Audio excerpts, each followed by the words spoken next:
we can all remember assignments that we thought were effective in school, and memories of these assignments can last well into our adult years.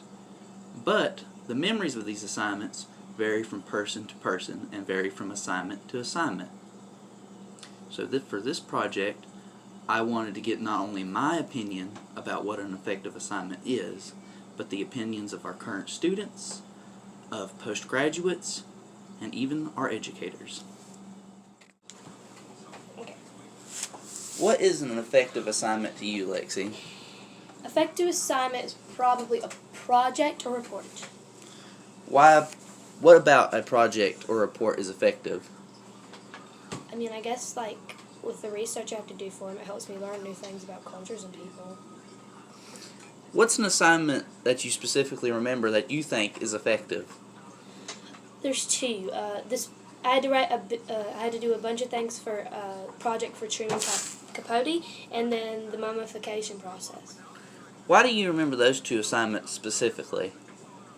The mummification process, probably because it was the most interesting thing to learn about in school yet, and we had to do a really cool coffin thing for it and make our own stuff and explain the steps of mummification.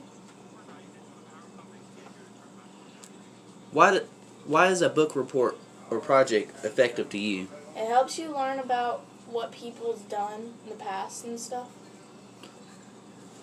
Can you recall a specific assignment that you remember as being effective? Well, this year we did this one big one, and it was about doing drugs and stuff. Why do you remember that project specifically? Because it helps you, because it's something that you don't need to do, and it reminds you not to do it. Alright, thank you, Alyssa. To me, an effective assignment is an assignment that has clearly stated instructions that allows for 0 questions when the student goes to answer it, so they can absorb as much information as possible without worrying or stressing over where the answer could be found or how they should write it. An assignment that comes to mind for me is one that I did recently, which was charting on a medication sheet from a medtech class. The instructions were simple, straight to the point. It would ask you questions about where to locate certain dosages or what time a medicine was given. And this one comes to mind for me because it was strictly locate this on this sheet, tell me why this certain thing was given, not in your opinion or any other type of question. It was strictly factual information. Hi, everybody. Montana asked me for my input as a teacher on what makes for an effective assignment. Now, it's more complicated than just, all right, this is an effective assignment and this is not an effective assignment. You have to consider context and how assignments are assessed and all sorts of different things.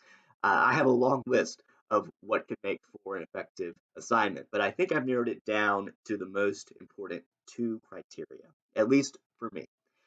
Number 1.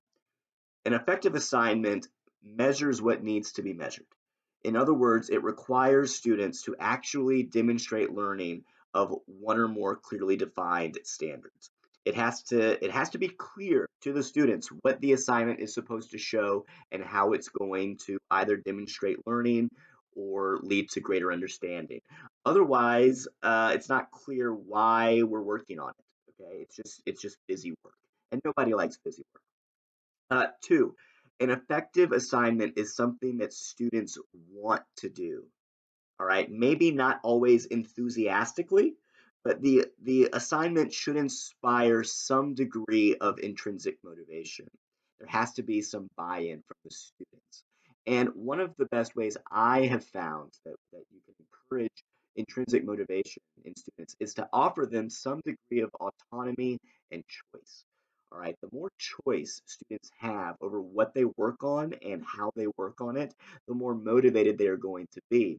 Because, I mean, ultimately, that's all anybody wants, right? It's just control over how we spend our time on this planet while we're here.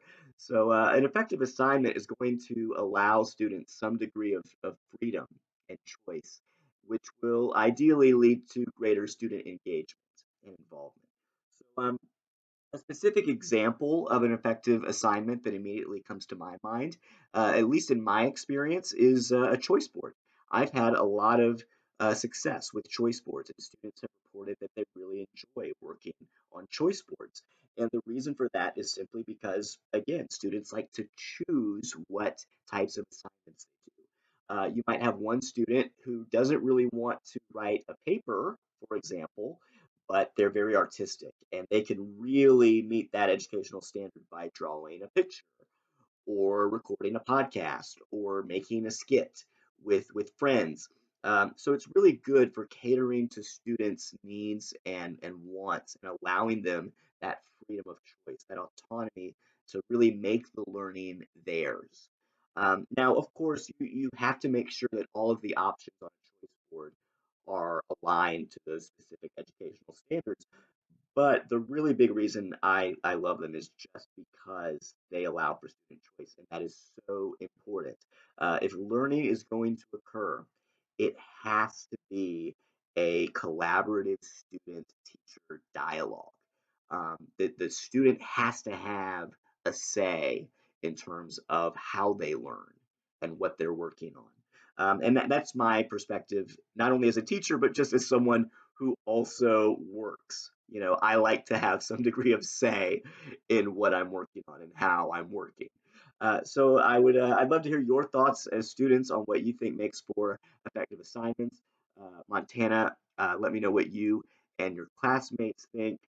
This is just my perspective. All right, have a good day.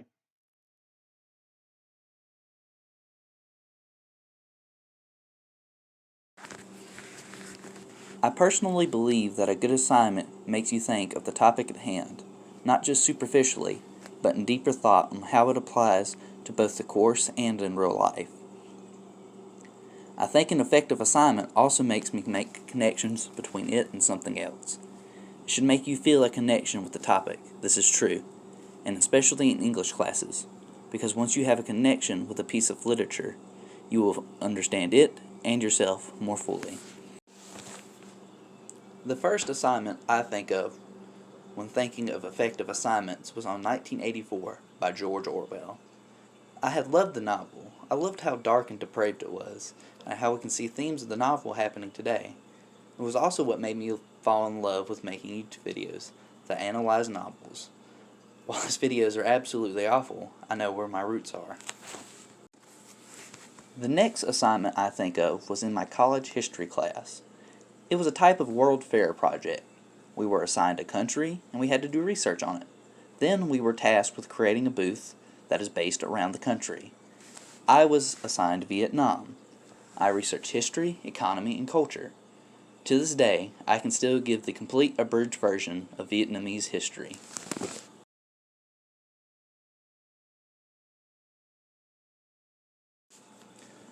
I cannot think of a specific assignment that was not effective.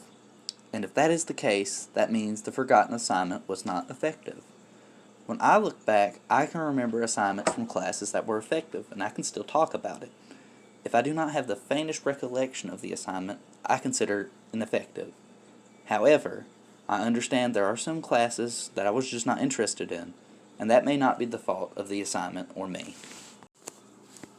I think that the description of an ineffective assignment is the ones that the directions are poorly defined, requiring you to pry information from your instructor, and I think these assignments are few and far between, but in one place.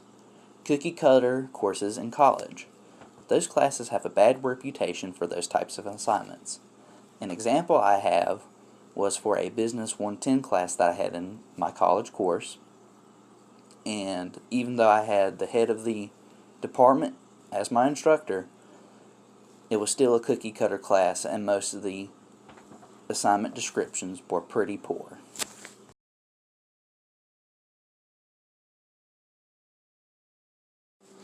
All in all, I think there is no easy definition of an effective assignment, because students learn with different skills. I did see two characteristics that did pop up in several interviews and what I consider to be effective assignments. Those characteristics are clearly defined instructions and freedom. I see that with the projects I spoke about, with being able to create my own video about 1984 in English, and how I could assign the booth any way I wanted to in the World Fair. I could see that in their interview with the middle school age children, that they responded well to freedom, but always knew how to get there with directions. How Mr. Johnson knew that students had different skills, how these freedoms led to tackling different assignments in different ways.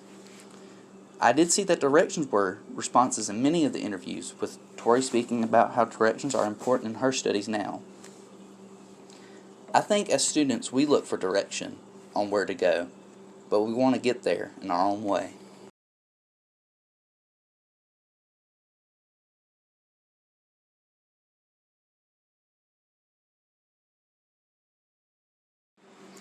I just want to say thank you to all the people who let me interview him, really.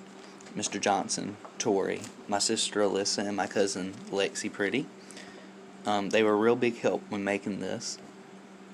And I think it's important for them to show their opinions on how assignments are effective. I also want to thank all the teachers in the world. But right now, I specifically want to thank Ms. Giles for bringing me through Teacher Cadet. It means a whole lot. So thank you, Ms. Giles.